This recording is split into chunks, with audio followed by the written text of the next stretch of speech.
Let's bring in Professor at NYU Stern School of Business, also known as the Dean of Valuation, Aswath Damodaran. Very good to see you, Aswath.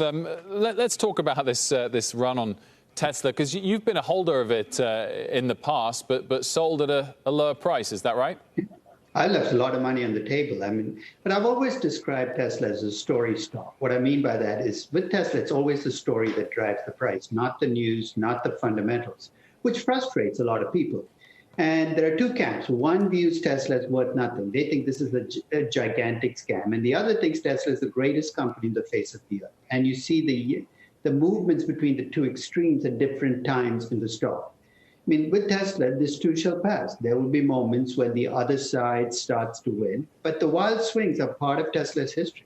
What do you think is driving the price, though, at the moment? And is there a risk that actually 12 months of trailing positive earnings, even a couple of years of that, start to put pressure on the stock price if it then becomes valued in a more normal way? If you're trading Tesla based on expected earnings or cash flows, you're trading it for the wrong reasons. You trade Tesla based on mood and momentum.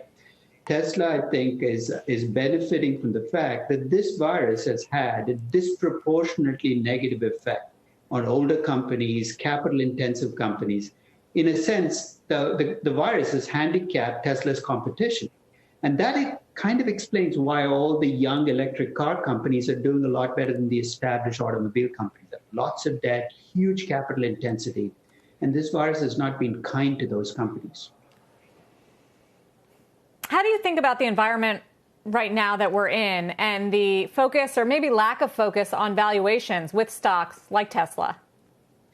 I think it's subsets. You can see this with Zoom as well, where people are focusing on winners. They want to make a lot of money quickly, and these winners are benefiting from that search for, let's find the stock that's going to double, triple. The danger with that is you take a stock like Zoom, I think it's been pushed up way too much, notwithstanding the fact that it too shall benefit from the crisis. So I think what investors are doing is I think they're highlighting the right companies that are going to benefit from the crisis, but they're overbuying these stocks, pushing the price up too much. What about the underperformers, whether that's the banks, the hotels, the energy companies, airlines, etc.? Is it also impossible to value them at the moment because we don't really know what the E is going to be in the next year or two? It's not impossible to value them, but to value them, you've got to make a bet on the macro factors, the economy coming back. It's almost impossible to make a bet on the airlines or on any of these downtrodden stocks without also making a bet about the economy. And let's face it, on that front, we keep seesawing between feeling incredibly optimistic one week to incredibly pessimistic. So unless you have really strong views on the economic turnaround, I would not jump into those stocks much too fast. I think there's too much risk. I don't know if the Dean of Valuation is allowed to call bubbles, but do you see any with the frothy behavior we're seeing in certain stocks? And it sounds like you don't agree with Tesla's valuation at all.